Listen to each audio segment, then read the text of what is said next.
circular uniforme, que é o famoso MCU. Beleza? Vamos lá descrever esse movimento aqui. Olha só, galera.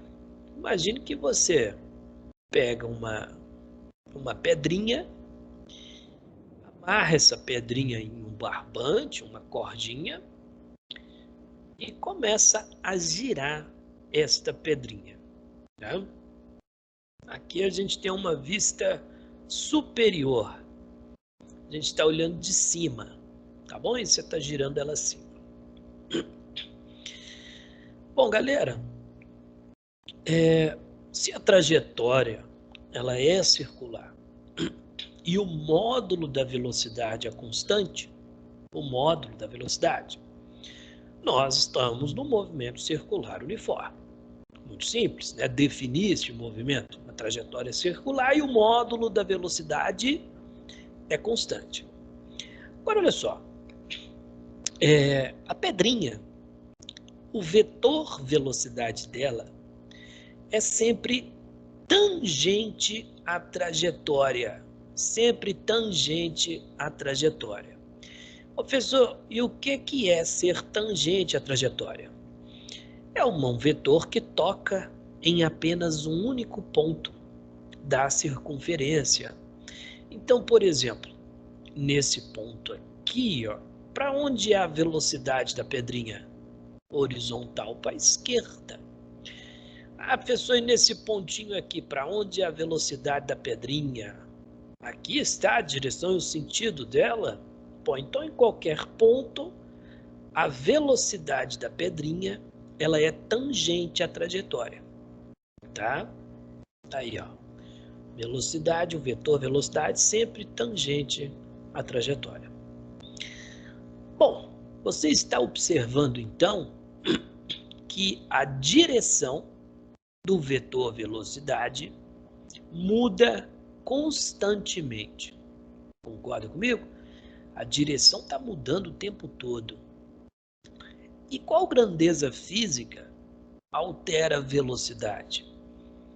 Vamos ver se vocês lembram aí. Fala comigo, gente. Qual grandeza física é responsável por mudar o valor da velocidade? Fala aí. Aceleração? Muito bem, Sofia. Aceleração. Aceleração. Agora, a velocidade, você sabe que é uma grandeza vetorial, que tem módulo, ela tem módulo, ela tem direção e ela tem sentido, certo? No caso do movimento circular uniforme, o módulo da velocidade é uma constante. Isso daqui é uma constante. O módulo não muda, o valor da velocidade. Porém, a direção e o sentido estão mudando o tempo todo. Existe uma aceleração que é responsável por mudar a direção e o sentido. Mas essa aceleração, que vamos definir agora, ela não altera o módulo. Não altera o módulo. Apenas a direção e o sentido. Essa aceleração, ela se chama aceleração centrípeta. Aceleração centrípeta. Ela é responsável por mudar apenas a direção e sentido do vetor velocidade. Ela nunca altera o valor, o módulo da velocidade. Portanto, toda vez que um corpo fizer uma curva, sempre fez curva, tem que ter aceleração centrípeta. Tá? Toda vez a direção da velocidade mudou, tem aceleração centrípeta. E ela nós vamos representar, meus amores, por A subscrito C. Portanto, onde eu escrever A subscrito C, estou me referindo à aceleração centrípeta, tá? E ela tem esse nome bonito, centrípeta, que quer dizer que ela aponta para o centro, centro de curvatura, em qualquer ponto, cara. A aceleração centrípeta, ela sempre aponta para o centro de curvatura, tá? Então tá aqui a nossa aceleração centrípeta. Olha só, vou representar ela aqui em alguns pontos. Tá vendo? Essa é a aceleração centrípeta. Sempre apontando para o centro de curvatura. Ok? Aceleração centrípeta, aceleração centrípeta, aceleração centrípeta. Pelas definições de velocidade e aceleração centrípeta, os dois vetores sempre serão perpendiculares. Sempre esses dois vetores aqui, ó, serão perpendiculares à aceleração centrípeta com velocidade. Porque a velocidade é sempre tangente à trajetória. A aceleração centrípeta sempre aponta para o centro. Então, os dois têm que ser perpendiculares, sempre. E esse é o motivo da aceleração centrípeta nunca mudar o módulo da velocidade. O módulo não varia porque a aceleração é perpendicular à velocidade, tá? Muito bem. Agora, e se o movimento não for circular? Se ele for curvilíneo, por exemplo, como será que fica, hein? Imagina a gente ter um movimento assim, ó, tá? De um, sei lá, um mosquito que vai do ponto A até o ponto B. A trajetória dele não é uma circunferência, mas ele está fazendo curvas, certo? Se ele faz curva, a direção da velocidade está mudando. Por exemplo, vamos observar, olha só.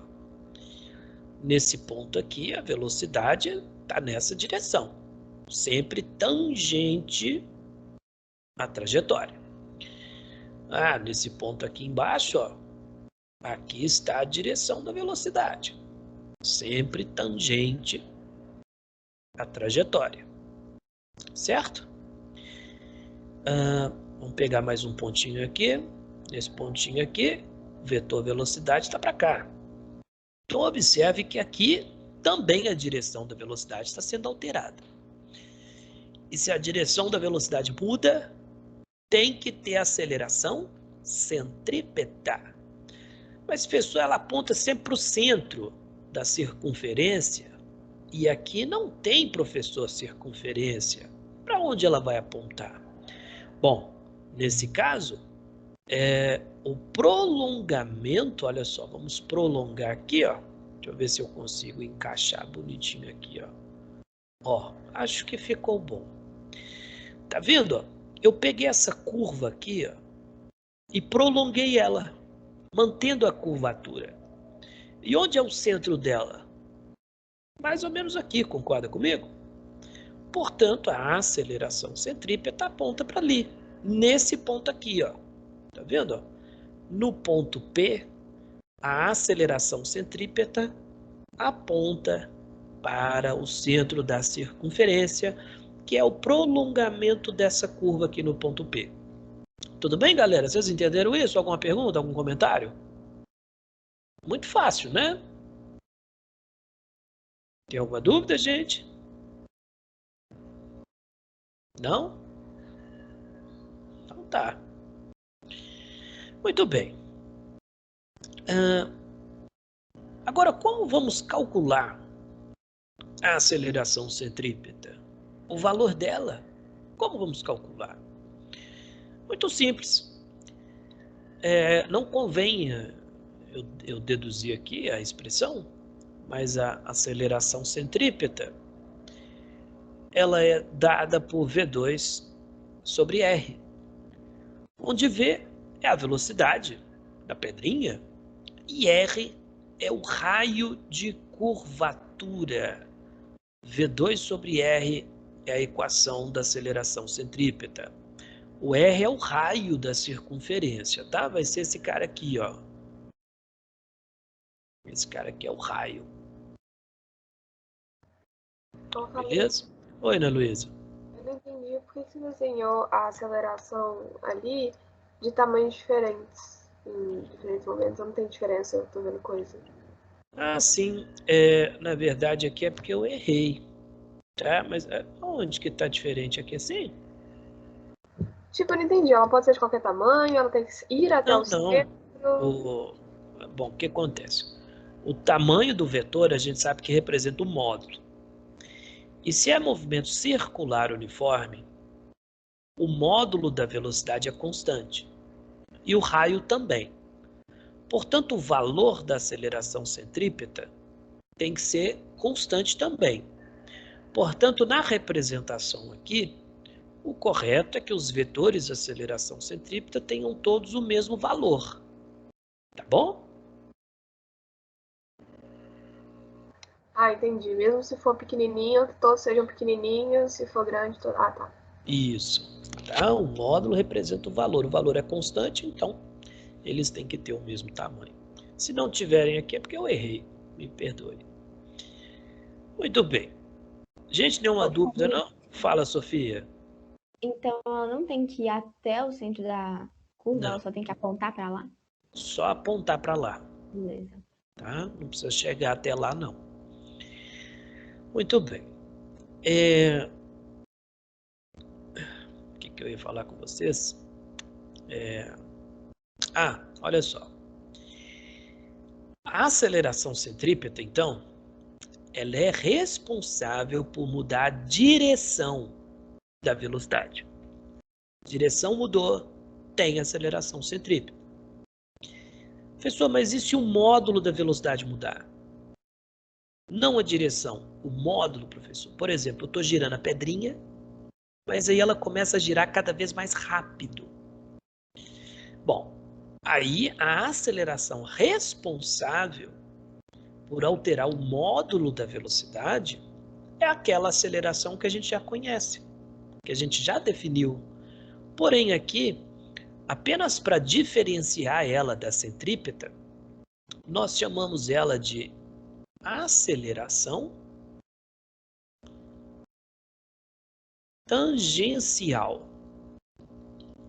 Tá? Aceleração tangencial. E representamos ela por A subscrito T.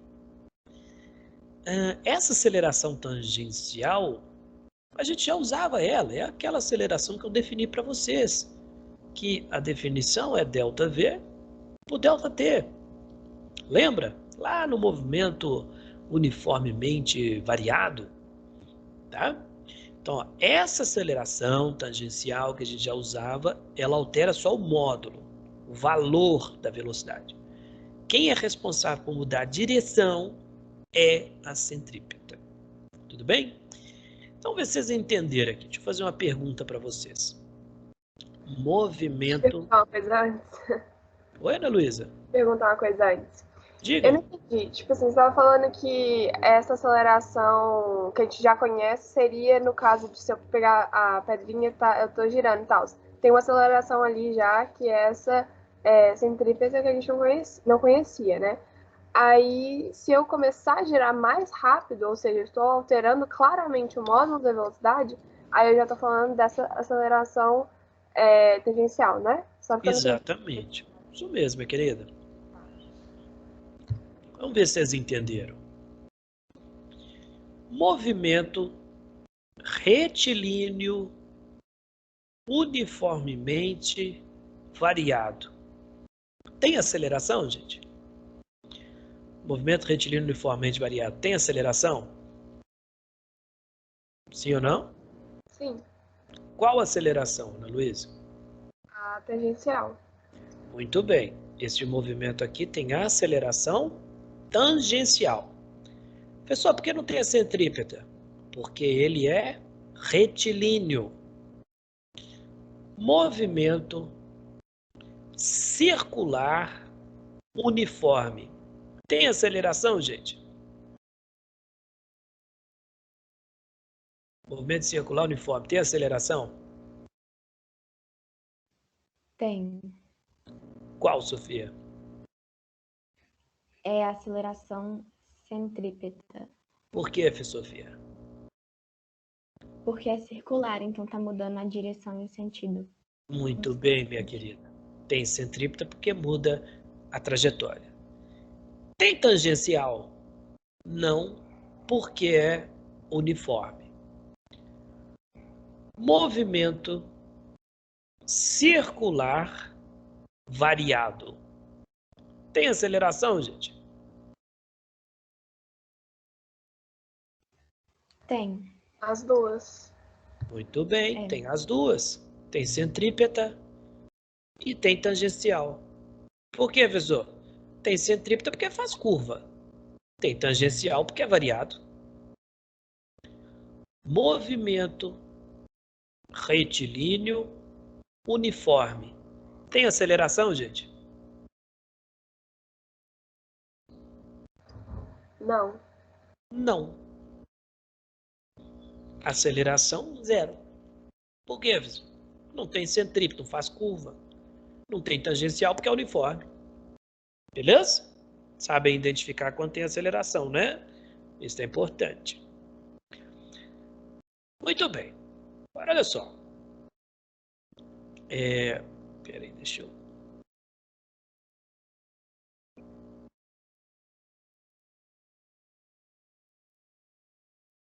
Como vamos calcular a velocidade no movimento circular uniforme? Velocidade.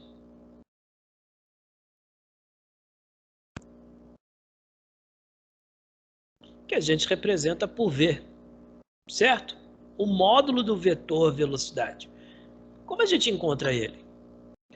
Bom, a gente já sabe calcular a velocidade. A gente sabe que a velocidade é distância por tempo, certo? A gente pode usar Deus vê tudo, por quê? Porque é movimento uniforme. Então, distância por tempo. Só que a gente pode dar uma melhorada nessa equação, por se tratar de um movimento circular. Qual melhorada, professor? Senhores, se a pedrinha dá uma volta, se a pedrinha dá uma volta completa, qual distância ela percorre? Vamos ver se alguém me fala. A circunferência do círculo? Muito bem, Sofia. E a gente dá um nome para o tamanho da circunferência de quê? Você lembra? E também como calculamos, você lembra? Não lembra? O tamanho da circunferência, galera, nós chamamos de perímetro. Perímetro. O tamanho dela. Né? Se você cortar a circunferência e esticar ela, o tamanho dela é chamado de perímetro. E alguém sabe calcular o perímetro? Alguém lembra?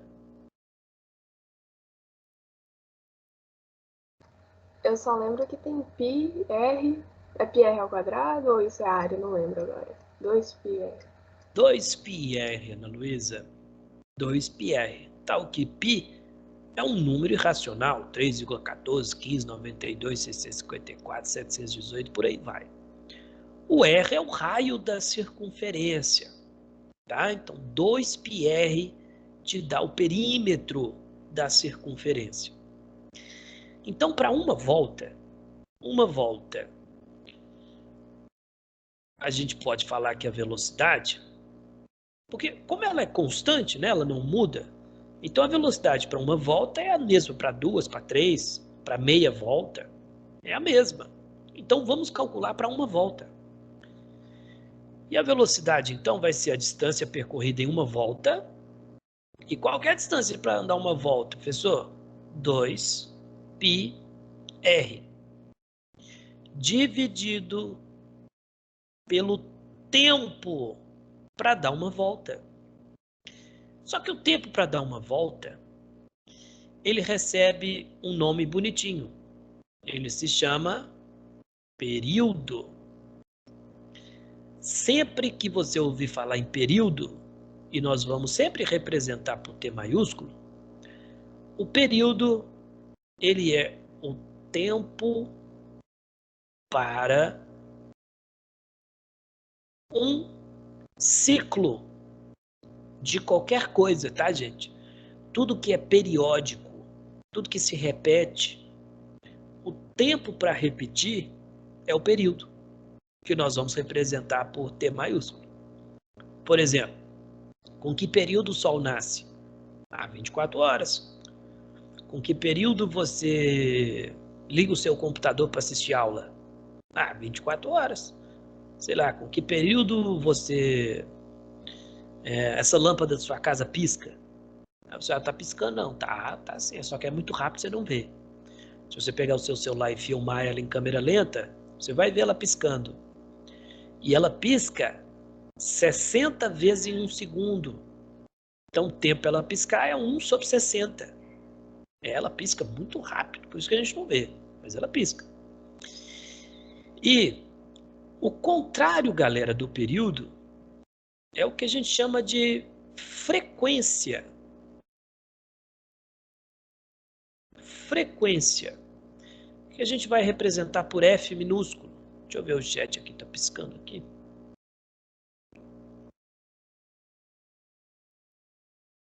A Isadora diz, meu pai... O que tem seu pai, Isadora? Tá bem? Meu pai, o que foi, Isadora? Não, esse negócio da lâmpada que pisca 60 vezes. Nossa, que doideira. Você filmou ela aí pra você ver ela piscando? Eu vou filmar. Filma em slow motion, você vai ver ela piscando, muito legal. Olha só, frequência F é o contrário do período. O período não era o tempo para um ciclo? Então, repare, nós fixamos aqui um ciclo e observamos o tempo que passou. Na frequência, nós vamos fazer o contrário. Nós vamos fixar o tempo e observar quantos ciclos acontecem. Então, a frequência é o número de ciclos por segundo. Tá? Então, frequência e período, observem que são grandezas inversas. O período é o tempo para um ciclo. E a frequência é quantos ciclos em 1 segundo.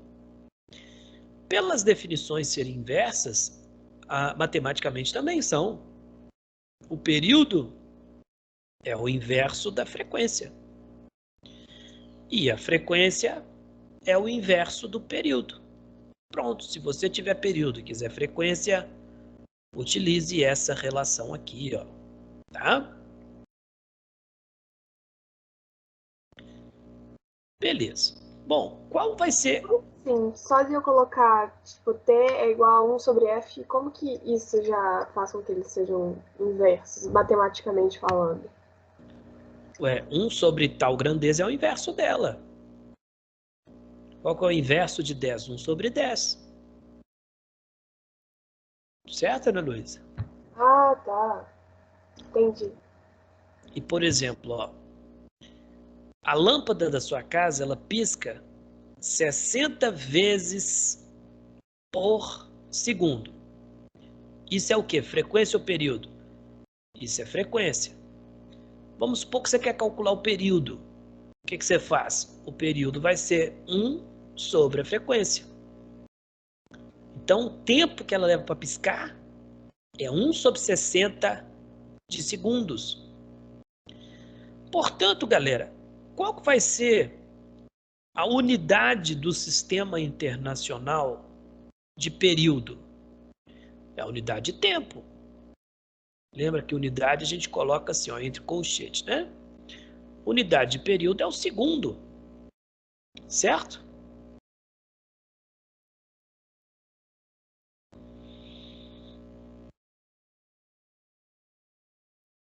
É o segundo.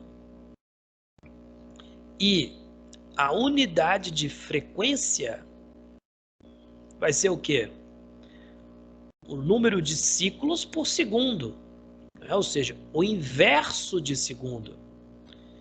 E esse inverso de segundo, né, que é o número de ciclos por segundo, isso recebe um nome. Nós chamamos isso de hertz. Hertz. Então, se eu falo que a sua lâmpada pisca 60 vezes por segundo, o certo é eu falar o quê? 60 Hz. Tá? A frequência da sua lâmpada é de 60 Hz. Beleza? Hertz, unidade de frequência. Muito bem, voltando aqui então. Como vamos calcular a velocidade no movimento circular uniforme 2πr sobre o período? Pois não, Ana Luísa? Desculpa, mas eu não entendi essa parte de unidade, qual que tem que usar. Segundo, ok, mas não entendi, tipo assim, na frequência sempre vai ser, como ela é o inverso, é sempre essa ideia de ciclo dentro desse tempo que é o segundo, né? Aí simplesmente o nome que eu vou dar para isso vai ser Hertz? Isso mesmo. Perfeito. A gente só dá um nomezinho para homenagear Hertz, que foi um grande físico. Ele conseguiu, foi o primeiro cara a transmitir dados utilizando uma onda eletromagnética. Você imagina a revolução que esse cara fez no mundo. Transmitir dados utilizando uma onda eletromagnética. A gente está aqui tendo aula graças a esse cara, Hertz. Então, para ele ficar feliz, a gente colocou o nome dele, Hertz. Só isso. Bom, então essa equação aqui da velocidade, ó, 2πr sobre t, a gente pode escrever ela, se quiser, de uma maneira um pouco diferente. Por quê? A gente sabe que 1 sobre o período é a frequência. Então eu posso substituir aqui. E como que a equação fica? Fica assim, ó, quer ver? A gente sabe que V é 2πr sobre T. Mas eu posso colocar 1 aqui, não posso? Não tem problema não. 1 vezes aquilo ali é aquilo ali. E esse cara aqui, ó, ele se chama frequência. Por isso, se a gente quiser, nós podemos escrever a equação da velocidade da seguinte forma. 2πrf. 2πrf. Essa é a equação da velocidade no movimento circular uniforme. Professor, qual das duas nós vamos usar? A que você gostar mais. Qual que você curte mais? Você escolhe. Beleza? Dúvidas, gente?